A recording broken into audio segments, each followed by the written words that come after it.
Fala, meus holders favoritos, vocês estão bem? Eu sou o Álvaro Vinícius, seja muito bem-vindo ao canal Investindo aos 30.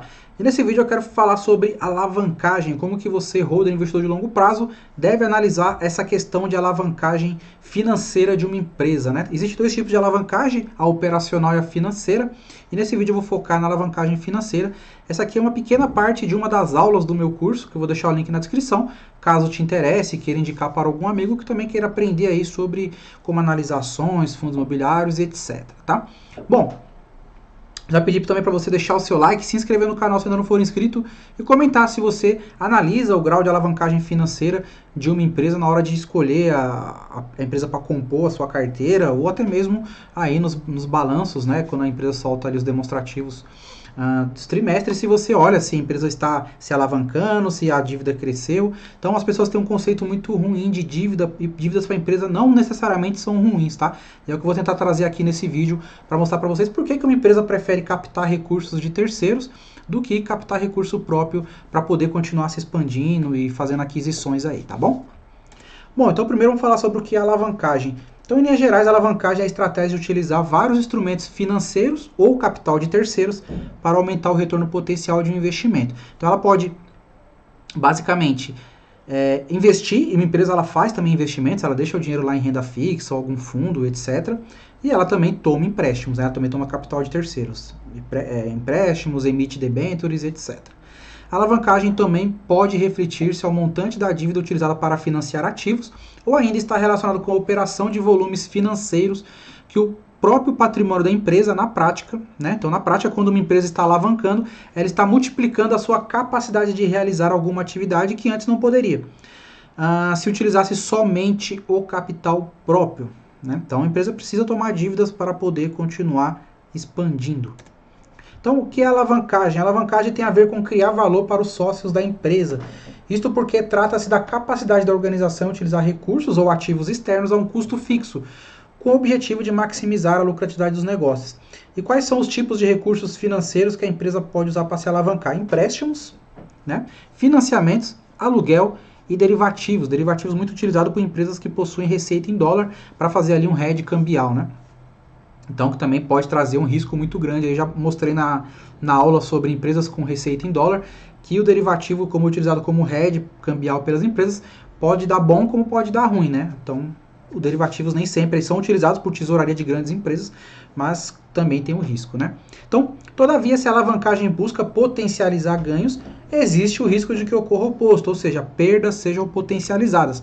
Então, o grande desafio de uma empresa é ter dívidas saudáveis, ou seja, ter dívidas onde os juros, né, aquela taxa de juros que ela paga ali, não corroam o operacional da empresa, né, no longo prazo que isso agregue mais receita, consequentemente mais lucro para a empresa, e não o contrário, não que ela vá fazendo dívidas, e essa dívida, esses juros, eles vão corroendo o caixa da empresa. Então, esse cuidado que tem que ter ao analisar aí empresas que estão se alavancando. Então, a alavancagem não é ruim desde que seja bem feita, né? Desde que seja acompanhada aí de acordo com um certo nível de risco. Então, por que a empresa emprega alavancagem? Para evitar que as operações sejam financiadas com o patrimônio da empresa. É muito mais prático ela financiar, mais prático e melhor, eu vou mostrar no final para vocês, se alavancar com capital de terceiros. Né? Então, vamos falar um pouco mais detalhadamente sobre a alavancagem financeira. Ela refere-se ao montante da dívida na estrutura de capital da empresa para que sejam comprados mais ativos. Né? Mais ativos significa aquisições ou máquinas, equipamentos, etc., para poder continuar crescendo. Né? Ou seja, o nível de endividamento utilizado para a maximização do retorno do capital investido. A alavancagem financeira se baseia-se na captação de recursos de terceiros, que basicamente são empréstimos, debêntures, ações preferenciais, entre outros, para financiar investimentos, o que pode constituir em um aumento na produção, nas vendas e nos lucros. Tá? Então, uma empresa, uma Raia Drogasil, por exemplo, ela cresce abrindo mais farmácias, né? Abrindo mais farmácias em tudo que é canto do Brasil, assim que ela se alavanca. Uma Lojas Renner é a mesma coisa, ela consegue ela cresce, ganhando escala, abrindo novas lojas, novos shoppings em talvez países aqui da América Latina, né? Eu viajei para a Argentina, vi uma Renner lá, então é assim que elas fazem. Tem empresas industriais e como que elas se alavancam? Comprando novos equipamentos que vão conseguir aumentar o nível da quantidade de produtos que ela produz, né? E consequentemente aí também aumentar a receita de acordo com a demanda que ela tem. Então, se hoje ela consegue atender uma demanda X, se ela conseguir comprar um equipamento de ponta, vai conseguir atender uma demanda Y, isso aí vai trazer, além de mais despesas, tanto do produto de manutenção, como também dos juros que ela tomou empréstimo, mas ela faz esse equilíbrio para poder também ter mais lucro a partir do aumento da receita que ela vai conseguir através desse novo equipamento, né? Então depende do setor. Uma indústria de aluguel de veículos, por exemplo, o imobilizado dela são os automóveis. Então ela compra o automóvel novo da fabricante, né? Coloca para alugar depois de um tempo, ela pega esse automóvel e vende como um semi-novo, né? Então é uma forma que ela... Por que as empresas de rent-a-car elas são bastante alavancadas? Porque elas estão sempre fazendo essa roda girar, de comprar um carro novo, colocar na rua para ser alugado, depois colocar para vender no seminovo, para ter mais uma fonte de receita, né?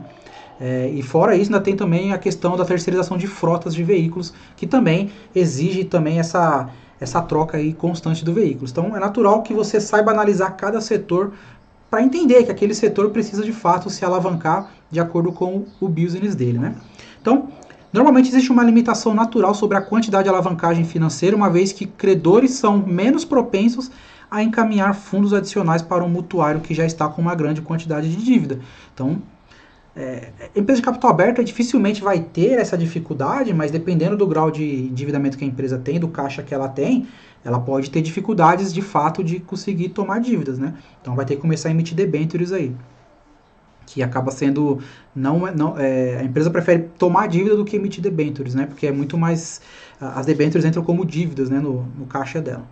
Resumindo, a alavancagem financeira pode trazer retorno para os acionistas, mas também pode apresentar o risco de falência se o caixa ficar no vermelho e for impossível recuperá-lo.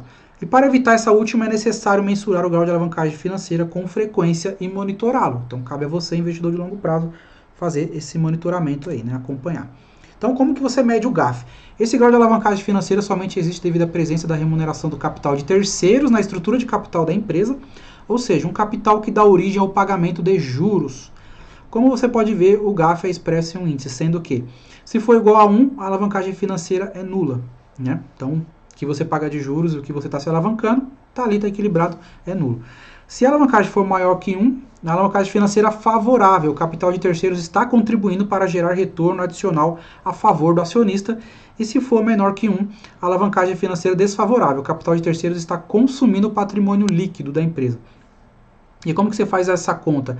Ela é simples, ela é o LAGIR dividido pelo LAIR. LAGIR, que é lucro antes de juros e imposto de renda, dividido pelo LAIR, que é lucros antes do imposto de renda, né? Então, um exemplo aqui, se é uma empresa que tem um LAGIR de 30 mil dividido por 20 mil do LAIR, vai dar um GAF de 1,5. Então, uma alavancagem financeira aí favorável, tá?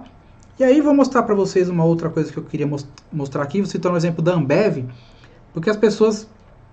Elas falam muito, por que a empresa não paga, tem mais caixa que dívida e ela não paga logo essa dívida. Um exemplo aqui da Ambev, tá? Ela tem uma dívida aí de 6 bilhões 783 milhões e um caixa de 17 bilhões. Aí você pensa, por que ela não pega esse caixa aqui e paga a dívida? Então, a resposta é muito simples, né? A empresa ela se beneficia com um certo nível de endividamento. Por quê? Esses juros eles entram como forma negativa no resultado financeiro da empresa, né? Resultado financeiro aqui, ó, né? Que é receitas financeiras menos as despesas financeiras. Então, o que entra de receita menos o que você paga de juros dessas despesas financeiras, né? E isso serve para ela reduzir exatamente os impostos. Esse resultado negativo que entra no financeiro serve para reduzir o lucro tributável e o imposto de renda devido, né? Isso acaba sendo melhor para os acionistas, né? Acaba tendo um lucro maior. Então, no caso da Ambev aqui, a gente pode ver resultado financeiro, impostos e depois o lucro líquido. Então, ela não paga essa dívida aqui, porque entra como negativo no resultado financeiro, os juros que vão comendo através dessa dívida aqui, que vão...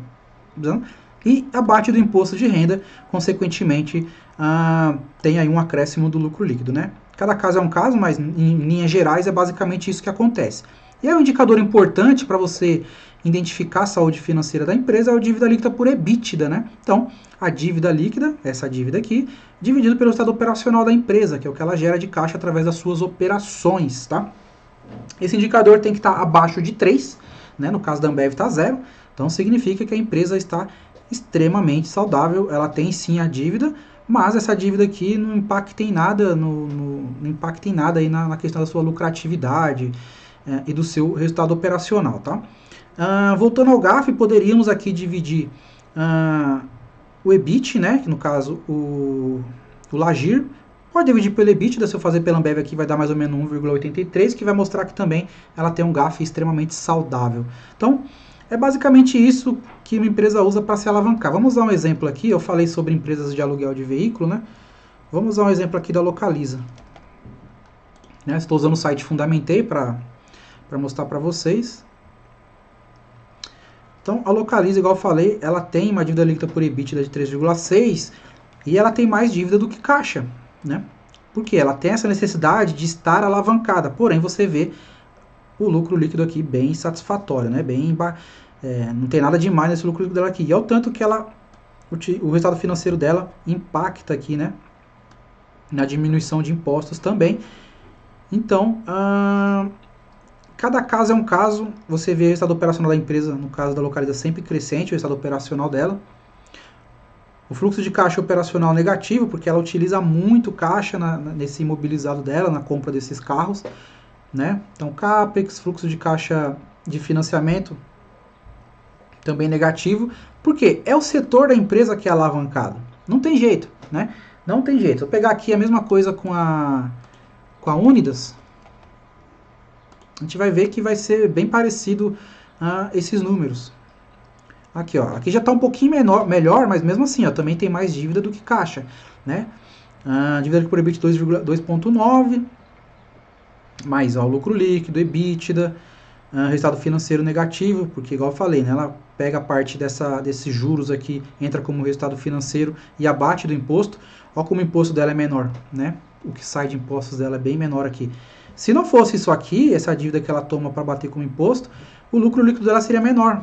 Ela teria o lucro tributável muito maior, né? Então, para ela é vantagem fazer isso. Então, é importante que você entenda o setor, né? É importante que você entenda o setor para entender o nível de endividamento, o nível de alavancagem financeira que um setor tem que ter. Depois, se vocês gostarem desse vídeo que eu fiz aqui, eu posso trazer também como fazer a fórmula do nível de alavancagem operacional. Esse também é um indicador bem interessante. Também mede o nível de alavancagem de operações da empresa, que é o que ela usa para alavancar o operacional dela, a venda, né, propriamente dita. E não o resultado financeiro, conforme eu mostrei nesse vídeo aqui, tá? Então, nesse vídeo aí, eu espero que você tenha gostado do conteúdo. Peço para você deixar a sua curtida, seu comentário, se você utiliza o nível de alavancagem financeira na sua análise, se você nunca parou para pensar nisso, e se inscrever no canal se ainda não for inscrito, tá bom? Um forte abraço, muita saúde para você e para sua família. Até breve.